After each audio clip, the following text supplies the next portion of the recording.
নমস্কার। গল্পসঙ্গীর গল্পের আসরে সকল শ্রোতা বন্ধুদের স্বাগত জানাই।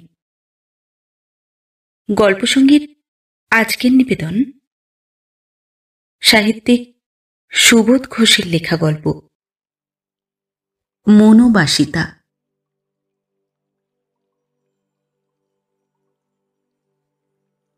হারিয়ে গিয়েছে প্রতিভা সেনের সেই ছোট্ট হাত ব্যাগ।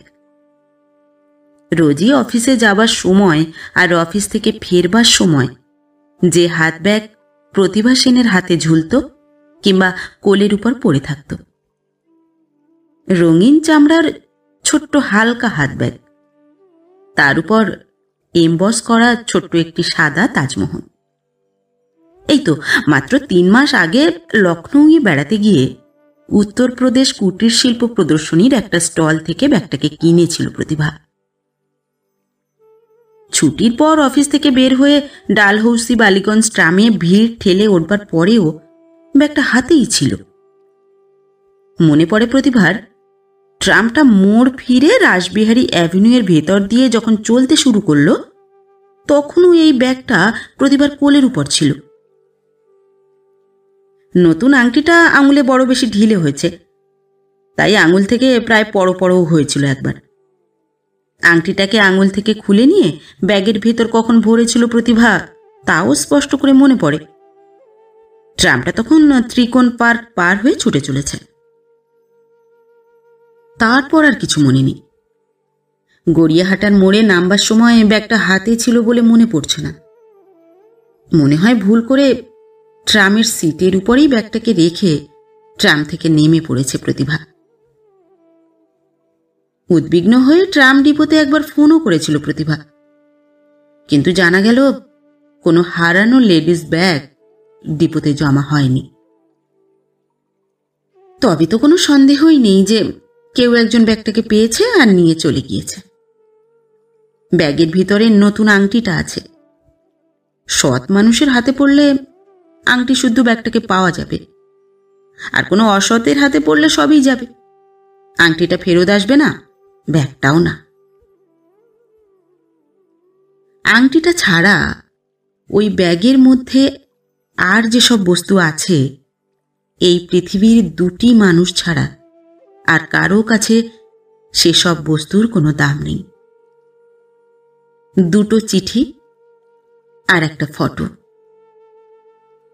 প্রতিভার নামে অফিসের ঠিকানায় জয়ন্ত রায়ের যে চিঠিটা কাল এসেছে, সেই চিঠি। জয়ন্তর কাছে প্রতিভার লেখা যে চিঠিটা আজই পোস্ট করবে বলে ভেবে রেখেছিল, সেই চিঠি। আর প্রতিভা সেনের নিজের একটি হাফ পোস্টকার্ড সাইজের ফটো। কিন্তু সত্যিই ব্যাগটা কোনো সৎ লোকের হাতে পড়েছে এমন সৌভাগ্য যে আশা করতে পারা যাচ্ছে না। যদি তাই হতো, তবে কি এই 3 দিনের মধ্যেও কোনো ভদ্রলোক এসে ব্যাগটা ফেরত দিয়ে যেতেন না? অন্তত চিঠি দিয়ে তো জানাতেন যে অমুক ঠিকানায় লোক পাঠিয়ে আপনার ব্যাগ নিয়ে যাবার ব্যবস্থা করুন। যার ব্যাগ এবং যে অফিসে সে কাজ করে, তার পরিচয় তো ব্যাগের ভেতরের একটি চিঠির ঠিকানা দেখলেই বুঝে ফেলা যায়। যারই হাতে পড়ুক ব্যাগটা, সে কিন্তু প্রতিভা সেনের জীবনের সবচেয়ে বেশি মায়াময় ও গোপন করা একটা ঘটনার পরিচয় জেনে ফেলেছে। আশ্চর্য নয়, প্রতিভা সেনেরই পরিচিত কোনো মানুষ কিংবা কোনো আত্মীয় মানুষের হাতে ব্যাগটা পড়েছে। কি বিশ্রী লজ্জার ব্যাপার হয়ে গেল।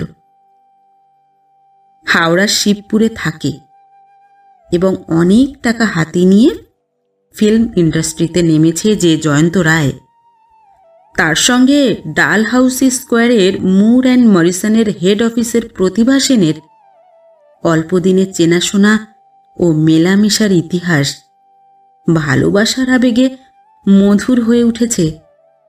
এই ঘটনা যদি কোনো পরিচিত বা আত্মীয় মানুষ জানতে পারেন, তবে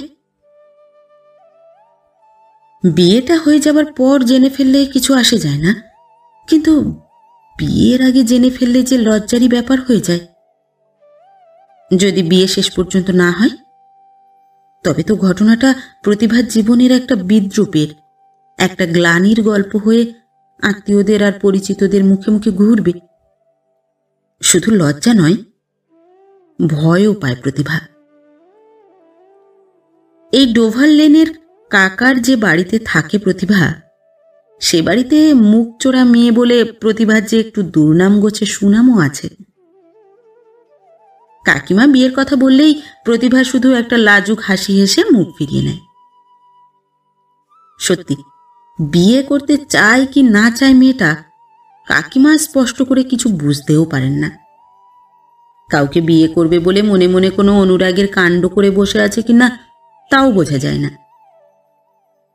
সেই মেয়ে যদি হঠাৎ এভাবে ধরা পড়ে যায়, যদি কোনো লোক বাড়িতে এসে কাকিমার হাতেই হারানো ব্যাগটাকে দিয়ে যায়, তবে বাড়ির লোকের বিস্ময় দেখে প্রতিভাকে বিব্রত হতে হবে বইকি। কেউ কেউ হয়তো বিরক্ত হয়ে একটা মন্তব্য করে বসবেন, ভালো করে না বুঝে সুঝে হঠাৎ কোথাকার কার সঙ্গে এসব কাণ্ড করে বসলো প্রতিভা। অফিস কামাই করে 3 দিন ধরে এক অদ্ভুত প্রতীক্ষার আকুলতা নিয়ে বাড়িতেই থাকে প্রতিভা সেন। যদি কেউ ব্যাগটা ফেরত দিতে আসে, কিন্তু বৃথা প্রতীক্ষা, কেউ আসে না, আর বুঝতে কিছু বাকিও থাকে না। কোনো চেনা মানুষের হাতে নয়, কোনো অপরিচিত সৎ মানুষের হাতে নয়, নিতান্ত এক অসৎ লোভী মানুষের হাতে পড়েছে ব্যাগটা। এবং সেই অসৎ লোকটা এতক্ষণে প্রতিভা সেনের জীবনের প্রথম অনুরাগের অদৃষ্ট লিপি, সেই 2 চিঠিকে কুটি কুটি করে ছিঁড়ে আবর্জনার মতো পথের ধুলোর উপর ফেলে দিয়েছে, আর আংটিটাকে বাজারে বেচে দিয়ে টাকা গুনছে আর হাসছে। ব্যাগ ফেরত পাওয়ার আশা ছেড়ে দিতে হয়। ধরা পড়ে যাবার যে ভয় করেছিল প্রতিভা, সে ভয় যখন আর নেই, তখন আর ক্ষতিই বা কিসের। আংটিটা গেল, 110 টাকার ক্ষতি মাত্র।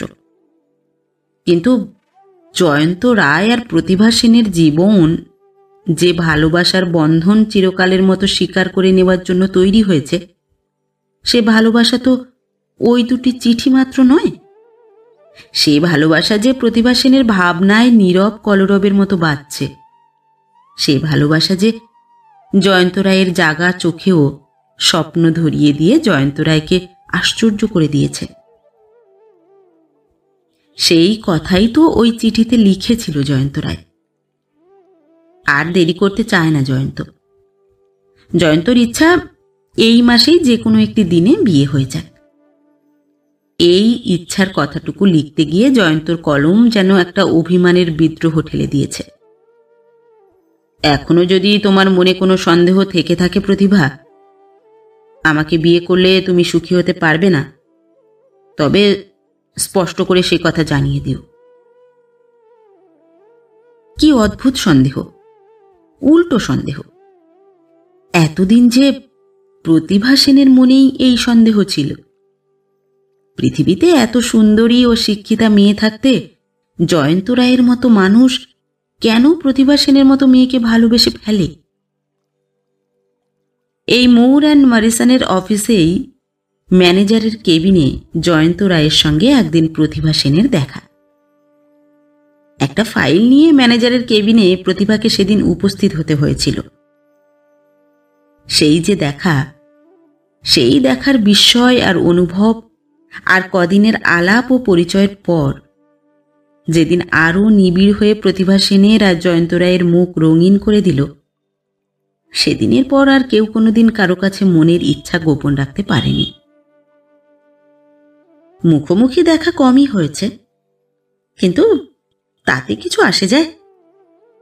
বরং মুখে যে কথা বলতে গেলে নিঃশ্বাসটা লজ্জা পেয়ে বিচলিত হয়, সে কথা চিঠির পাতায় অনায়াসে লিখে দিয়ে জয়ন্তর ভালোবাসার মন সুরভিত করে দিয়েছে প্রতিভা। জয়ন্তর চিঠির কথাগুলিও যেন ভালোবাসার আবেদনময় ঝংকার। 1 বছরও হয়নি, কিন্তু আর কি বা জানবার আছে? নিজের মনের অনুভবের সত্য তো আর অস্বীকার করতে পারা যায় না। তাই জয়ন্তর শেষ চিঠির উত্তরে স্পষ্ট করে জানিয়ে দিয়েছে প্রতিভা, বেশ তো, এই মাসের যেদিন তোমার ইচ্ছে সেদিনই বিয়ে হয়ে যাক, আমার একটুও আপত্তি নেই। কিন্তু কি বিশ্রী ব্যাপার, এই চিঠিটাই হারানো ব্যাগের সঙ্গে হারিয়ে গেল। চিঠির উত্তর যেতে দেরি দেখে জয়ন্ত বোধহয় ভাবছে প্রতিভা সেন নিশ্চয়ই জয়ন্তর ভালোবাসার দাবি প্রত্যাখ্যান করতে চায়। আজই অফিসের টিফিনের ছুটির সময় জয়ন্ত চিঠির উত্তর আবার নতুন করে লিখতে হবে, আর একদিনও দেরি করা উচিত নয়। টিফিনের সময় হবার আগেই অফিস ঘরে নিজের টেবিলের উপর মাথা ঝুঁকিয়ে যখন মস্ত বড় যোগ বিয়োগ করছে প্রতিভা সেন, তখন ডাকপিয়ন এসে অতি ক্ষুদ্র একটি রেজিস্টার্ড পার্সেল প্রতিভা সেনের টেবিলের উপর রাখে। প্রতিভারই নামে এই পার্সেল এসেছে। চলে যায় ডাকপিয়ন এবং পার্সেলটা খুলতেই প্রতিভা সেনের নিবিড় কালো চোখ দুটো যেন একটা ভয়াতুর বিস্ময়ের ছোঁয়ায় চমকে কেঁপে ওঠে। সেই আংটিটা এসেছে, শুধু আংটিটা, সেই সঙ্গে ছোট এক টুকরো কাগজে লেখা কয়েকটি কথা। পার্সেলের উপর প্রেরকের নামধাম সবই ভুয়ো জানবেন। আপনার আংটিটা ফেরত দেওয়া উচিত বলেই ফেরত দিলাম। এই ছোট এক টুকরো কাগজে লেখা চিঠিতে লেখকের কোনো ভুয়ো নামও নেই, শুধু একটা শূন্যতা। কিছু বুঝতে পারে না প্রতিভা, একটা বিশ্রী রহস্য বলে মনে হয় বলেই ভয় পায়। এ কেমন অদ্ভুত ধরনের এই সৎলোক, অগোচর রাজ্যের এই হিতাকাঙ্ক্ষী। আংটিটা যেটার দাম আছে সেটাই ফেরত দিল, আর যেগুলির কোনো দামই নেই, সেই চিঠি দুটো আর ফটোটা, সেগুলি ফেরত দিল না। একটা নতুন উদ্বেগ, নতুন অস্বস্তি, মনে হয় ভয়ানক ধরনের কোনো অসতের হাতে পড়েছে ব্যাগটা। প্রতিভা সেনের জীবনের ভালোবাসার এই ঘটনাকে নিয়ে একটা জঘন্য কৌতুকের খেলা খেলতে চায়, নইলে দুটি মানুষের ভালোবাসার দুটি চিঠিকে আর এক নারীর ফটোকে আটক করে হাতের কাছে কেন ধরে রাখলো লোকটা? বিশ্রী একটা হিংসুক ছায়া চোখের উপর যেন কামড় দেবার জন্য বারবার কাছে ছুটে আসছে। মুখ কালো করে বুকের ভিতরে আর্ত নিঃশ্বাসে দুরু দুরু শিহরণটা চাপতে চেষ্টা করে প্রতিভা, এবং এই আতঙ্কের মধ্যেই আবার হঠাৎ শান্ত হয়ে গম্ভীর মুখে ভাবে, অন্তত এইটুকু বোঝা গেল 110 টাকা দামের একটা আংটির সোনার জন্য লোকটার মনে কোনো লোভ নেই। অসৎ লোক না হতেও পারে। ভাবতে গিয়ে বোধহয় প্রতিভা সেনের মনের যুক্তি বুদ্ধির ছন্দ এলোমেলো হয়ে যায়। চুপ করে বসে এই রহস্যের ব্যাপারটা কল্পনা করতে চেষ্টা করে প্রতিভা। সত্যিই কোনো হিতাকাঙ্ক্ষী নয় তো? টিফিনের সময় পার হয়ে যায়। জয়ন্তর চিঠির উত্তরে নতুন করে চিঠি লেখা আর হয় না। কি আশ্চর্য, এই রহস্যটা এসে প্রতিভা সেনের ভালোবাসার জীবনের চরম ইচ্ছার ঘোষণাকে যেন বোবা করে রেখে দিল। কালও প্রতিভার চিঠি না পেয়ে জয়ন্ত রায় একটু বেশি আশ্চর্য হয়ে সন্দেহ করবে প্রতিভা সেনের ভালোবাসার মুখরতা হঠাৎ মুখ বন্ধ করল কেন। যাকিয়ে 2-4 দিন দেরি করে চিঠি দিলেও চলবে। শেষ পর্যন্ত সবই জানবে আর বুঝবে জয়ন্ত, কেন শেষ চিঠির উত্তর পেতে একটু দেরি হয়ে গেল। 3টে দিন পার হয়ে গিয়েছে এবং মনেও আছে প্রতিভার জয়ন্ত রায়ের চিঠির উত্তর দিতে একটু দেরি হয়ে যাচ্ছে। কিন্তু অফিসের ঠিকানায় আবার একটা চিঠি এসে পৌঁছল। সেই অগোচর রাজ্যের এক অদ্ভুত হিতাকাঙ্ক্ষীর বেনামি চিঠি, বেশ বড় করে লেখা, লেফাফা বন্ধ একটি চিঠি। চিঠি পড়ে প্রতিভা।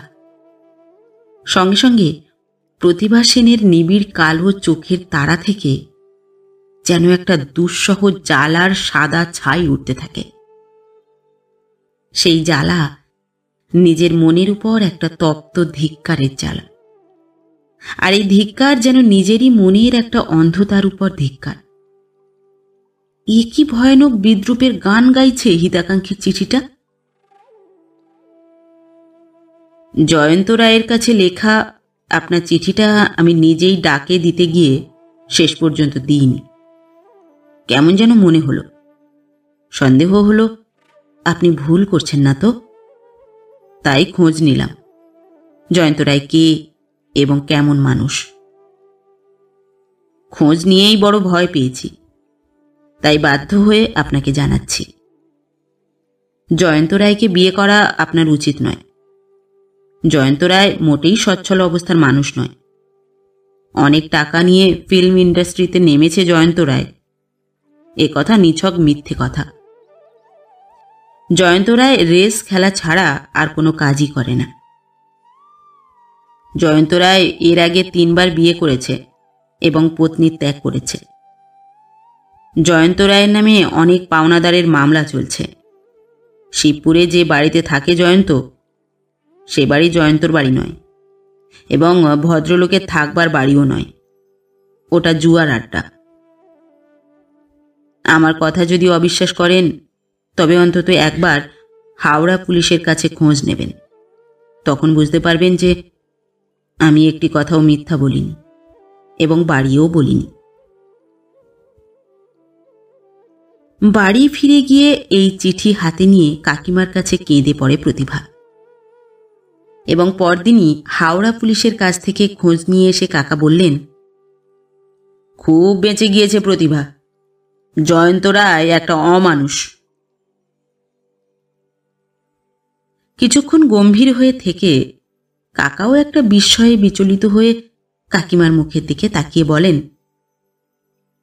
তবে ভাবতে ভালো লাগছে জয়া, এরকম সৎ, নিঃস্বার্থ ও হিতাকাঙ্ক্ষী মানুষও আছে। কার কথা বলছো? এই যে চিঠি লিখেছেন অথচ নাম দেননি যে ভদ্রলোক। আংটিটা আগেই পাঠিয়ে দিয়েছেন। আশ্চর্য মানুষ, দেখতে ইচ্ছে করে।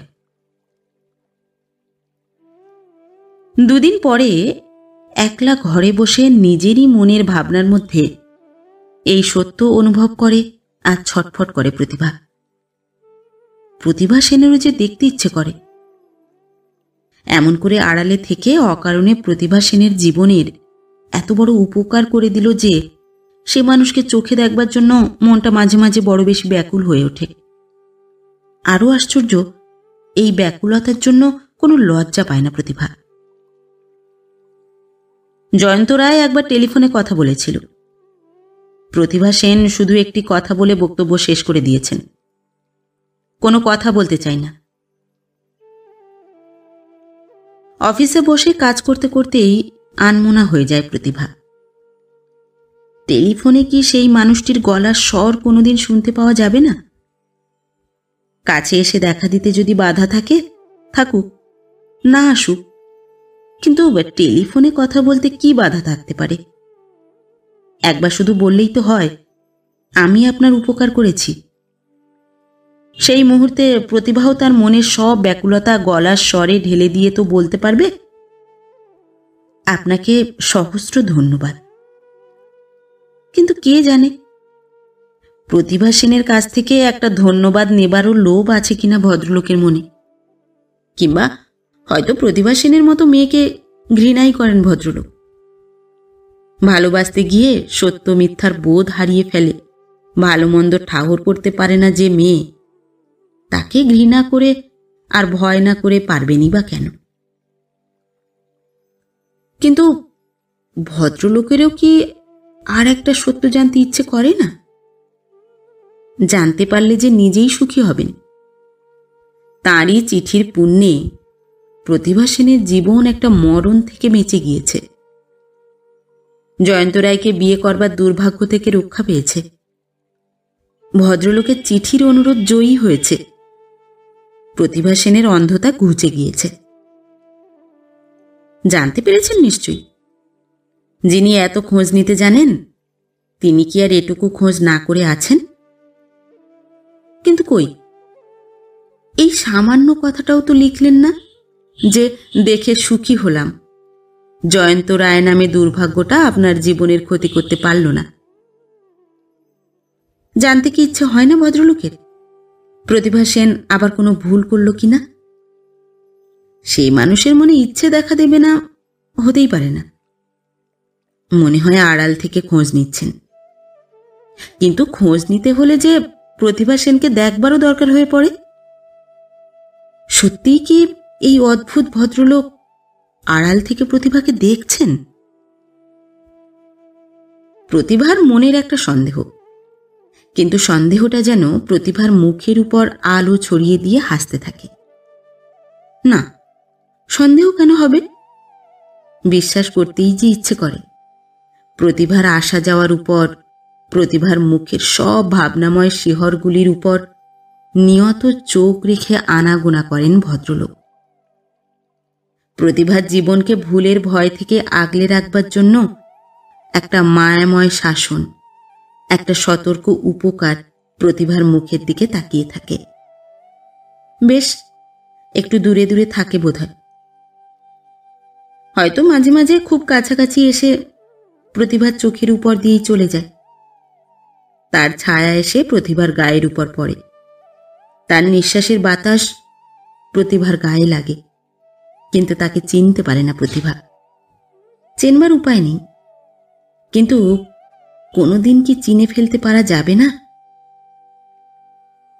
যেমন অফিসের শত কাজের ব্যস্ততার মধ্যে, তেমনই বাড়িতে ঘরের নিভৃতে চুপ করে থাকা অলস অব্যস্ততার মধ্যে ভাবনাগুলি যেন প্রতিভা সেনের মনের ভিতরে ছটফট করতেই থাকে। দূর ছাই, নিজেরই উপর রাগ করে প্রতিভা। এটাও যে একটা নতুন আপদ হয়ে উঠল। ভাবতে ভাবতে শেষে হিস্টেরিয়ায় না ধরে বসে। আবোল তাবোল চিন্তার গ্রাস থেকে রেহাই পেতে চায় প্রতিভা, কিন্তু বুঝতেই পারে না কি চেষ্টা আর কেমন চেষ্টা করলে রেহাই পাওয়া যেতে পারে। নিজের উপর আরো রাগ হয় যখন বুঝতে পারে যে মনটাই ভাবনাগুলিকে ছাড়তে চায় না। হিস্টেরিয়ার আর বাকি কি? সেদিন কাকিমাও হঠাৎ প্রতিভার মুখের দিকে অদ্ভুতভাবে তাকিয়ে অনেকক্ষণ ধরে কি যেন ভাবনা করলেন বলে মনে হলো। কাকিমার চোখের রকম দেখে সন্দেহ করে অন্য ঘরে যাবার জন্য প্রতিভা এগিয়ে যেতেই কাকিমা গম্ভীর হয়ে বলেন, মিছিমিছি তোমার এত ভাবনা করা ভালো দেখায় না প্রতিভা। আবার কি যে ভাবছো কে জানে। না, ঠিক ভাবনা নয়, গুমড়ে রয়েছে প্রতিভা সেনের মন। হিতাকাঙ্ক্ষীর তুচ্ছতা যেন প্রতিভার সুন্দর মুখটাকে অপমান করেছে। প্রতিভার সুন্দর মুখেরও যে যথেষ্ট অহংকার আছে। ঘরের ভিতরে ঢুকে আর মিছিমিছি একটা বই হাতের কাছে টেনে নিয়ে অলস ও উদাস হয়ে বসে থাকে প্রতিভা। সত্যি তো, একেবারে মিছিমিছি। কাকিমার অভিযোগ একটুও মিথ্যে নয়। সেই হিতাকাঙ্ক্ষীর বোধহয় শুধু আত্মাটাই আছে, অবয়ব নেই। তাকে দেখতে পাওয়া যাবে, তাকে চিনে ফেলবে আর ধরে ফেলবে প্রতিভা, এই আশা নিতান্ত অবাস্তব আশা। রাগ হয় সেই ভদ্রলোকেরই উপর। ভদ্র মহোদয় তাঁর উদারতার গর্বে নিজেকে একেবারে অদৃশ্য করে রেখেছেন বলেই না প্রতিভা সেনের ভাবনাকে বৃথা ভাবনা বলে মনে করেন কাকিমা। আর প্রতিভার আশা প্রতিভার নিজেরই কাছে অবাস্তব বলে মনে হয়। অফিসে যাওয়ার সময় হতে এখনো অনেক বাকি আছে, তবু মিছিমিছি ব্যস্ত হয়ে তোয়ালে হাতে নিয়ে ঘরের বাইরে গিয়ে বারান্দার মিররের কাছে একবার দাঁড়ায় প্রতিভা। চমকে ওঠে, তারপর একেবারে সুস্থির হয়ে দাঁড়িয়ে শুনতে থাকে প্রতিভা। ভিতরের ঘরে কাকার সঙ্গে কথা বলছেন কাকিমা। প্রতিভা যার কথা ভেবে উতলা হচ্ছে সে দেখা দিতে আসবে বলে মনে হয় না। কার কথা ভাবছে প্রতিভা? ওই সেই তার কথা, যাকে চেনে না প্রতিভা, হারানো আংটিটা পাঠিয়েছে যে। কিন্তু তারও তো একবার এসে দেখা দেওয়া উচিত ছিল। এরকম একটা রহস্য হয়ে থাকবার দরকার ছিল না। বোধহয় প্রতিভাকে পছন্দই করে না। কি অদ্ভুত কথা বলছো! যাকে কোনোদিন চোখে দেখলই না তাকে পছন্দ বা অপছন্দ করবে কেমন করে? আমার মনে হয় প্রতিভাকে একবার না একবার দেখেছে। প্রতিভাকে দেখলে পছন্দ করবে না এটাও যে বিশ্বাস হয় না। দেখিয়ে থাকলে পছন্দ হয়েছে, এবং পছন্দ হয়েও যে আসতে পারছে না সেটা হলো লজ্জা, নয়তো ভয়। আবার চমকে ওঠে প্রতিভা। ভয়ের চমক নয়, একটা উল্লাসময় আশার চমক। মিররের দিকে তাকিয়েও আশ্চর্য হয় প্রতিভা। মুখের চেহারা যে সব লজ্জার মাথা খেয়ে এক মুহূর্তেই বদলে গিয়ে হাসছে, যেন প্রতিভার হৃৎপিণ্ডটাই হাসছে, আর মনটাও একটা উতলা খুশির নিঃশ্বাসের সঙ্গে লুটোপুটি করছে। কোনো সন্দেহ নেই, হিতাকাঙ্ক্ষী মশাই প্রতিভা সেনের মুখটাকে আড়াল থেকে দেখে মুগ্ধ হন এবং সরে যান। ঘরের ভিতরে ঢুকে আরও অনেকক্ষণ চুপ করে বসে থাকলেও প্রতিভা সেনের এই নতুন কল্পনার ছবিটা মনের ভিতর হেসে হেসে মাতামাতি করতে থাকে। অদৃশ্য হিতাকাঙ্ক্ষীরও মনের একটা গোপন কীর্তিকে যেন এতদিনে ধরে ফেলতে পেরেছে প্রতিভা। আর চিনতে বাকি কি? 110 টাকা দামের আংটিটা ফেরত দিতে পারে, কিন্তু ফটোটা ফেরত দিতে পারে না। ইস, কি নির্লোভ মন! কিন্তু সে কি এই লজ্জা আর ভয়ের জন্য চিরকাল নিজেকে প্রতিভার কাছে অচেনা আর অধরা করে রাখবে? প্রতিভা সেনের জীবনটাকে ভাবিয়ে ভাবিয়ে চিরটাকাল শাস্তি দেবে? এই মানুষটার মনেও কি হিস্টেরিয়া আছে? প্রতিভার ফটোটা চিরকাল বুকের কাছে লুকিয়ে রাখবে আর চোখের কাছে তুলে নিয়ে দেখবে, অথচ প্রতিভার জীবন্ত চোখের কাছে এসে দাঁড়িয়ে একটা কথা বলবে না? অদ্ভুত লজ্জা আর অদ্ভুত ভয়। টেবিলের উপর হাত পেতে আর সেই হাতের উপর মাথা পেতে দিয়েও চোখ বন্ধ করে আরও কিছুক্ষণ বসে থাকবার পর যখন ঘড়ির দিকে তাকায় প্রতিভা, তখন বুঝতে পারে ঘড়িটাকে স্পষ্ট দেখা যাচ্ছে না, কারণ চোখ দুটো ভিজে গিয়েছে। শাস্তির পালা শুরু হয়ে গিয়েছে। ভদ্রলোকের বোকা ভয় আর বোকা লজ্জার জন্যই এই শাস্তি।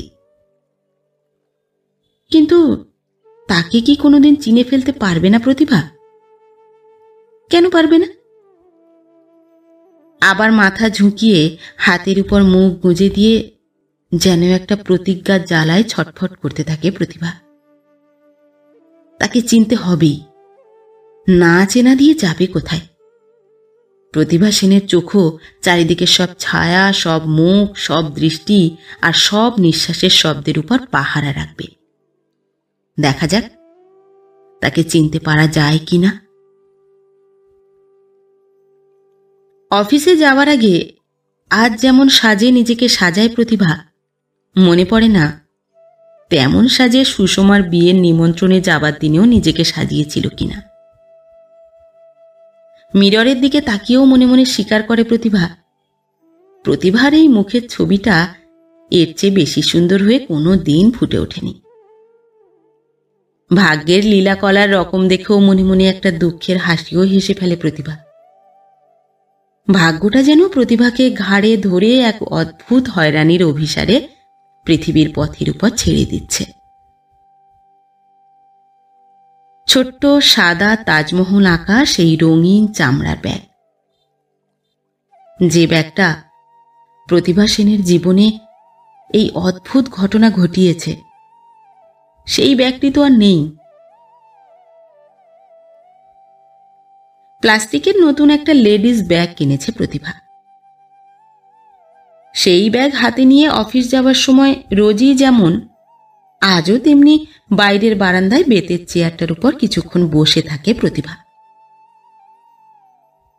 হঠাৎ শিউরে ওঠে প্রতিভা সেনের মুখ আর নিবিড় কালো চোখ। একটি মোটর গাড়ি মন্থর চালে চলতে চলতে রাস্তার ওপাশের গাছটার কাছে এ বাড়ির গেটের ঠিক ওদিকে এসেই থেমে যায়। গাড়ি ড্রাইভ করছেন যে ভদ্রলোক, সেই ভদ্রলোক গাড়ির ভেতরেই চুপ করে বসে তাঁর চশমা পরা দুই চোখ একেবারে অপলক করে প্রতিভার দিকে তাকিয়ে থাকেন। চোখের সামনে মিরর নেই, তাই বুঝতে পারে না প্রতিভা কি নিবিড় কৌতূহলের ভারে অলস হয়ে টলমল করছে প্রতিভার চোখ। মুখ ফিরিয়ে অন্যদিকে তাকাতে পারে না। প্রতিভা ভদ্রলোকের দিকে তাকিয়ে থাকে। অচেনা কোনো ভদ্রলোকের দিকে এভাবে তাকিয়ে থাকলে চোখ দুটো যে বেহায়া হয়ে যায়, এই সামান্য কাণ্ডজ্ঞান এই মুহূর্তে প্রতিভা সেনের চেতনা থেকেই যেন ঝরে পড়ে গিয়েছে। মোটর গাড়িটা আবার মন্থর চালে চলতে চলতে তারপর যেন ঊর্ধ্বশ্বাসে ছুটে উধাও হয়ে যায়। ঘরের ভিতরে ছুটে গিয়ে মিররের সামনে দাঁড়িয়ে রুমাল দিয়ে কপালের ঘাম স্পঞ্জ করে প্রতিভা। ধূর্ত হাসির শিহর চাপতে গিয়ে বারবার ছটফট করে ওঠে। পাউডারের পাফ চটপট দুবার ঘাড়ে আর গলায় বুলিয়ে নিয়ে বের হয়ে যায়। সেদিনের পর মাত্র আর 2টি দিন পার হয়েছে। ট্রামের ভিড়ের মধ্যেই দেখতে পায় প্রতিভা দাঁড়িয়ে আছেন ভদ্রলোক, আর দু চোখ অপলক করে প্রতিভার মুখের দিকে তাকিয়ে আছেন। যদিও ভদ্রলোকের সাজটা সেদিনের সাজের মতো নয়। সেদিন ভদ্রলোকের গলায় একটা নীল রঙের টাই ঝুলছিল, আজ আদ্যির পাঞ্জাবি, গলাটা খোলা। কিন্তু মুখটা যাবে কোথায়? সেই সুশ্রী ঝকঝকে মুখ, আর সেই দু চোখ অপলক করে তাকাবার অভ্যাস। গড়িয়াহাটার মোড়ে ট্রাম থেকে নামবার সময় যখন সেই ঝকঝকে মুখটিকে দেখবার জন্য খোঁজ করে প্রতিভা সেনের চোখের প্রখর চাহনি, তখন প্রতিভার চোখ দুটোই হঠাৎ বিষণ্ণ হয়ে যায়। কে জানে কখন আর কোথায় নেমে গিয়েছেন ভদ্রলোক। প্রতিভা সেনের চোখের এই বিষণ্ণতাই আবার মাত্র 2টি দিন পার হয়ে যেতেই প্রসন্নতা হয়ে যায়। ফুটপাত ধরে হেঁটে অফিসের প্রবেশ দরজার দিকে এগিয়ে যেতেই দেখতে পায় ফুটপাথের গা ঘেঁষে রাস্তার উপর একটা অচলন্ত গাড়ির ভিতরে নীল রঙের টাই ফুরফুর করে উঠছে। সেই অপলক দৃষ্টি। প্রতিভা সেনের সারা মুখ জুড়ে প্রসন্নতার হাসি মিষ্টি হয়ে ছড়িয়ে পড়ে। সে হাসি মুখ ঘুরিয়ে লুকিয়ে ফেলে অফিসের ভেতরে ঢুকে পড়ে প্রতিভা। আরও কতবার ট্রামে দেখা হলো, সিনেমা হাউসের গেটের কাছেও দেখা হলো। লেক রোডে সুষমাদের বাড়িতে একদিন বেড়াতে গিয়েছিল প্রতিভা। কি আশ্চর্য, সেখানেও সুষমাদের বাড়ি থেকে বের হতেই দেখতে পায় প্রতিভা বেশ একটু দূরে রাস্তার পাশে দাঁড়িয়ে আছে সেই কুচকুচে কালো গাড়িটা, তার ভিতরে সেই ঝকঝকে মুখ। দূর থেকেই প্রতিভার মুখের দিকে তাকিয়ে আছে ভদ্রলোক, যেন মুগ্ধ হয়ে দূর স্বপ্নলোকের একটা চাঁদের দিকে তাকিয়ে আছে। প্রতিভার চোখে একটা মৃদু ভ্রুকুটি যেন দুঃসহ অভিমানের শিহরের মতো কাঁপতে থাকে। প্রতিভা সেনের ফটো লুকিয়ে রাখতে ভয় নেই, লজ্জা নেই, যত ভয় কাছে এসে একটা কথা বলতে। ভদ্রলোকের ইচ্ছা প্রতিভা আগে কথা বলুক। প্রতিভা আর কত বেহায়া হবে বলে আশা করছে এই অদ্ভুত হিতাকাঙ্ক্ষী। ছি! কিন্তু এরকম একটা অকারণ লুকোচুরির খেলাও যে অসহ্য হয়ে উঠছে। তবু এই অসহ্য অবস্থাকেই অসহায়ের মতো আরও অনেকবার সহ্য করে প্রতিভা। সহ্য করতে বাধ্য হয়। ট্রামে আরও কতবার কাছাকাছি দেখা হয়েছে। সেই গাড়ি আরও কতবার ডোভার লেনের এই বাড়ির ছায়া পার হতে গিয়েই মন্থর হয়েছে, থেমেছে, আর চলে গিয়েছে। কথা বলবে বলে প্রতিভা নিজেই চেষ্টা করেছে, কিন্তু পারেনি। ঘরের নিভৃতে বসে চুপ করে ভাবতে গিয়ে প্রতিভার চোখের পাতা ভিজে যায়। কাকিমাও দেখে ফেলেন এবং দুঃখিত স্বরে ধমক দেন, তোমার হলো কি প্রতিভা, মিছিমিছি, ছি। মুখে বলতে পারা যায় না, কিন্তু লিখবেই বা কি করে? এই ঝকঝকে মুখের নামধামের কোনো পরিচয়ই যে জানে না প্রতিভা। হেস্তনেস্ত করবার একটা প্রতিজ্ঞা নিয়ে ছটফট করতে করতে একটা অদ্ভুত চেষ্টার চেহারা প্রতিভার কল্পনায় ফুটে ওঠে। এই নতুন ব্যাগটাকেও একবার ইচ্ছে করে হারিয়ে ফেললে কেমন হয়? ব্যাগ আটক করে রাখবার লোভ আর অভ্যাস আছে যার, সে কি আবার এই হারিয়ে ফেলা ব্যাগটাও আটক করবে না? আর লোভীর মতো ব্যস্ত হয়ে সেই ব্যাগ খুলে ভালোবাসার চিঠি পড়ে ফেলবে না? কাণ্ডটা হিস্টিরিয়ারই মতো একটা কাণ্ড, কিন্তু শেষ পর্যন্ত একদিন এই কাণ্ড করেই ফেলল প্রতিভা। ট্রামে প্রতিভার সিটের ঠিক পিছনে দাঁড়িয়ে আছেন ভয় আর লজ্জার সেই মানুষ, সেই ঝকঝকে মুখ, সেই গলা খোলা আদ্যির পাঞ্জাবি। ব্যাগটাকে সিটের উপর ফেলে রেখে দিয়ে হঠাৎ ট্রাম থেকে নেমে যায় প্রতিভা সেন। আপনার ব্যাগ ফেলে যাচ্ছেন? ঝকঝকে মুখের এতদিনের বোবাপনা হঠাৎ মুখর হয়ে ওঠে, কিন্তু শুনতেই পায় না প্রতিভা। চলন্ত ট্রামের জানালা দিয়ে ব্যাগটাকে বাইরে তুলে ধরে রাখতে থাকেন হিতাকাঙ্ক্ষী, আপনার ব্যাগ। কিন্তু দেখতেই পায় না প্রতিভা। অনেকক্ষণ পরে এবং অনেকখানি পথ পায়ে হেঁটে পার হয়ে শ্রান্তভাবে পথের একপাশে থমকে দাঁড়ায় প্রতিভা। একই কাণ্ড হয়ে গেল। প্রতিভার অভিমানের চিঠি এই হারিয়ে ফেলা ব্যাগের ভেতর থেকে বের করে নিয়ে এতক্ষণে নিশ্চয়ই পড়ে ফেলেছেন হিতাকাঙ্ক্ষী। আপনাকে চিনতে পেরেছি, বুঝতেও পেরেছি সব, কিন্তু বুঝতে পারি না এত ভয়ই বা কেন আপনার, আর এত লজ্জাই বা কেন? যদি আমাকে চিরকাল দেখবার ইচ্ছে থাকে তবে অনায়াসে কাকার কাছে গিয়ে প্রস্তাব করতে পারেন। তাতেও যদি লজ্জা লাগে তবে আপনার বাড়ির মানুষকে বলুন, আমাকে আর শাস্তি দেবেন না, এই অনুরোধ।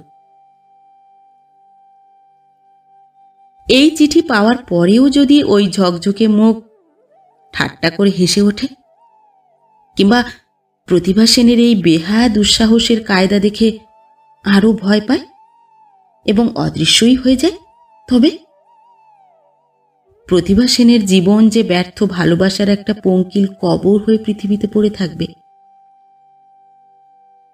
বাড়ি ফিরে এসে সন্ধ্যার অন্ধকারে একা ঘরের ভিতর বসে আর চোখ মুছে মুছে যেন বুকের ভেতরের একটা ভয় মুছে ফেলতে চেষ্টা করে প্রতিভা। ডোভার লেনের বাড়িতে ছোটখাটো একটা ব্যস্ততার উৎসব। কাকা ব্যস্ত এবং ঘরের দরজা বন্ধ করে চেয়ারের উপর চুপ করে বসে থাকে যে প্রতিভা সেন, তারও বুকের সব নিঃশ্বাস ব্যস্ত। এরই মধ্যে কাকিমা একবার এসে প্রতিমাকে ধমক দিয়ে হেসে গিয়েছেন, সৌমেন তোমাকে বিয়ে করতে চায় আর তুমিও চাও। এই সোজা কথাটা আমাকে বলতে তোমার কি বাধা ছিল প্রতিভা? এ তো একটা সুখবর, এর চেয়ে ভালো সুখবর হয় না। ভবানীপুরের নরেশ অ্যাটর্নির ছেলে ডাক্তার সৌমেন, যে সৌমেন ভিয়েনা থেকে ফিরে এসে এখন নিজেই একটা ক্লিনিক করেছে এবং এরই মধ্যে বেশ ভালো পসারও করেছে। সেই সৌমেন এখন ডোভার লেনের এই বাড়ির একটি ঘরের ভেতরে বসে কাকা আর কাকিমার সঙ্গে গল্প করছে। সৌমেনের মাও এসেছেন। কবে বিয়ে হবে সেই দিনও স্থির করা হয়ে গিয়েছে। ভয় ছিল প্রতিভার, একবার ওই ভীতু আর লাজুক হিতাকাঙ্ক্ষী নিশ্চয়ই প্রতিভার সঙ্গে একটা না একটা কথা বলতে আসবেই। হয়তো এই ঘরের ভিতরেই এসে দাঁড়াবে। কাকিমাকে যেরকম খুশি দেখা গেল, তাতে সন্দেহ করতে হয় কাকিমা নিজেই সৌমেনকে এই ঘরের দিকে নিয়ে এসে আর ফেলে রেখে চলে যাবে। ভয় হয় প্রতিভার। ভীতু লোকের একবার ভয় ভাঙলে বড় বেশি দুঃসাহসী হয়ে ওঠে। যাকে হোক না একটু দুঃসাহসী, তাতেই বা ভয় কিসে। প্রতিভাকে ডাকতে এলেন কাকিমা। সৌমেন ডাকছে। কোথায়?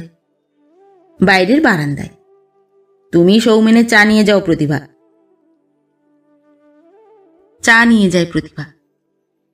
আর প্রতিভার এতদিনের অভিমানও যেন সৌমেনের একটি আহ্বানে মুছে যায়। সৌমেনই আগে কথা বলে। এসো। সৌমেনের মুখের দিকে তাকাতে গিয়ে নিজেরই মুখের হাসির লজ্জায় আর নিবিড় কালো চোখের ভীরু মুগ্ধতায় বিব্রত হয় প্রতিভা। আস্তে আস্তে বলে, আজ আর বেশিক্ষণ বসতে বলো না, বড় অস্বস্তি হচ্ছে। সৌমেন হাসে। তাহলে এসো।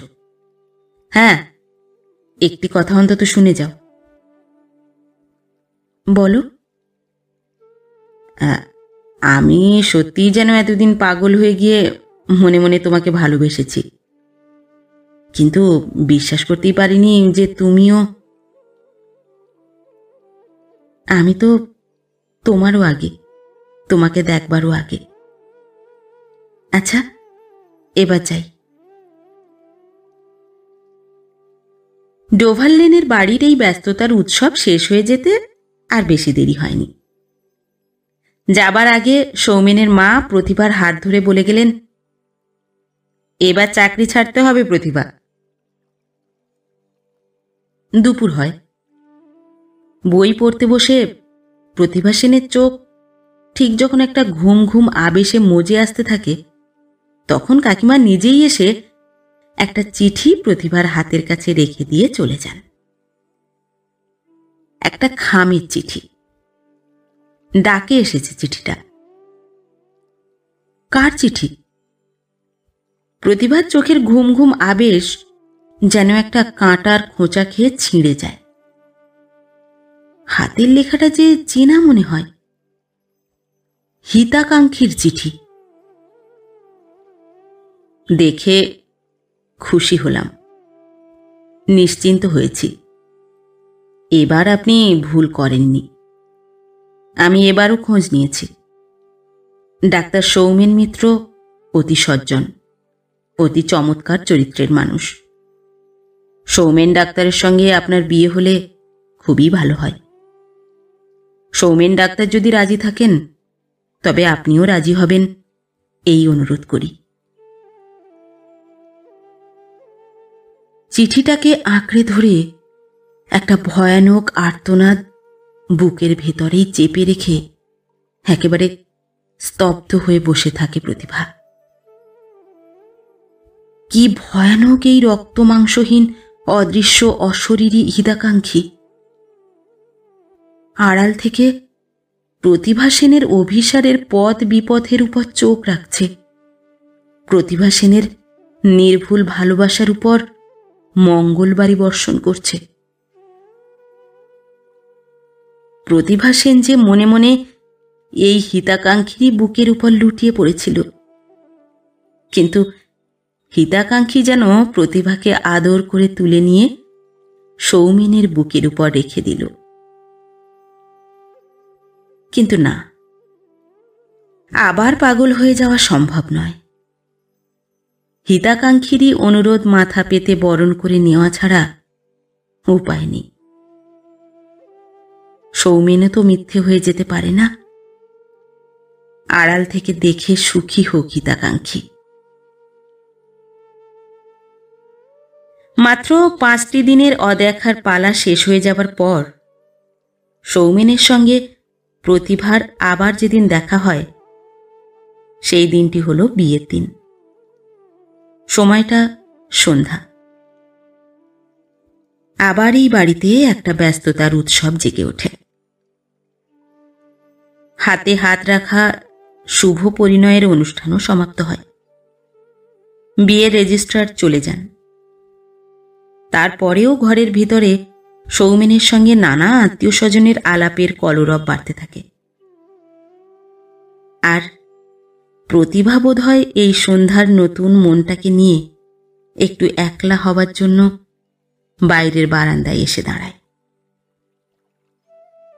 বারান্দার উপর সেই বেতের চেয়ারে বসে রাস্তার ওপাশের গাছের ছায়াটার দিকে চোখ পড়তেই মনে পড়ে যায় প্রতিভার, ওই তো ওই সেই গাছের ছায়া, যার দিকে তাকাতে গিয়ে সৌমেনের ঝকঝকে মুখ প্রথম চোখে পড়েছিল। একটি লোক গেটের দিক থেকে এগিয়ে এসে বারান্দার উপরে ওঠে। রোগা রোগা চেহারা, অথচ বেশ সুশ্রী এক ভদ্রলোক। বয়সও বেশি হবে না, সৌমেনের চেয়ে কিছু কমই হবে বলে মনে হয়। ভদ্রলোকের সাজটা বেশ পরিচ্ছন্ন। কাকারই কাছে কোনো মামলার কাজে এসেছেন বোধহয়। চেয়ার থেকে উঠে ঘরের ভিতরে চলে যাওয়ার জন্য প্রতিভা এগিয়ে যেতেই যুবক ভদ্রলোক বলে, আমি আপনারই কাছে এসেছি। চমকে ওঠে প্রতিভা, আমার কাছে? খবরের কাগজ দিয়ে জড়ানো একটা বস্তু প্রতিভার হাতের দিকে এগিয়ে দিয়ে ভদ্রলোক কুণ্ঠিতভাবে হাসে। এই নিন আপনার ব্যাগ। প্রতিভার চোখ থরথর করে কেঁপে ওঠে। চেঁচিয়ে ওঠে প্রতিভা, আপনি? হ্যাঁ, এইবার ব্যাগটা ফেরত দেওয়া উচিত বলে মনে হলো, তাই দিয়ে গেলাম। প্রতিভার গলার স্বর হঠাৎ মৃদু হয়ে যায়। এতদিনের মধ্যে কেন ফিরিয়ে দিয়ে যাননি? কি অসুবিধা ছিল? এলেন না কেন? আসলেই তো পারতেন। আসা উচিত হতো না। কেন? আমি সামান্য মুহুরির চাকরি করি। মাথা হেঁট করে প্রতিভা। প্রতিভার মুখের উপর যেন একটা বোবা কান্নার নির্মম জ্বালা লালচে হয়ে ফুটে উঠেছে। জোরে একটা নিঃশ্বাস ছেড়ে আস্তে আস্তে বিড়বিড় করে প্রতিভা, হাসেননি? ভালোই করেছেন। ব্যাগটা খোলে প্রতিভা। হ্যাঁ, আছে। সেই ভয়ানক ভুলের চিঠি দুটো আছে। ফরফর করে চিঠি দুটো ছিঁড়ে দিয়ে ব্যাগের ভিতরে আবার কি যেন খোঁজে প্রতিভা। ফটোটা কই? মুহুরী মানুষের চোখ দুটো হঠাৎ শঙ্কিত হয়ে ওঠে। ও হ্যাঁ, ভুল হয়েছে, মাফ করবেন। ফটোটা কালই ফেরত পাবেন, ডাকে পাঠিয়ে দেব। ফেরত দিতে চান আপনি?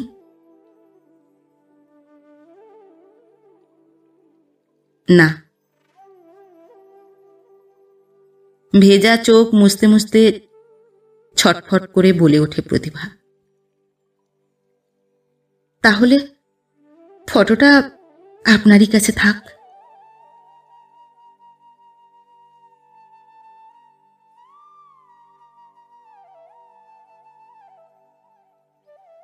নমস্কার। নতুন একটি গল্প নিয়ে খুব শিগগির ফিরে আসছি। ততক্ষণ সবাই ভালো থাকবেন, সুস্থ থাকবেন। গল্প পাঠ কেমন লাগলো অবশ্যই কমেন্ট করে জানাবেন এবং ভিন্ন ভিন্ন স্বাদের অডিও স্টোরি শোনার জন্য অবশ্যই চ্যানেলটি সাবস্ক্রাইব করবেন। ধন্যবাদ।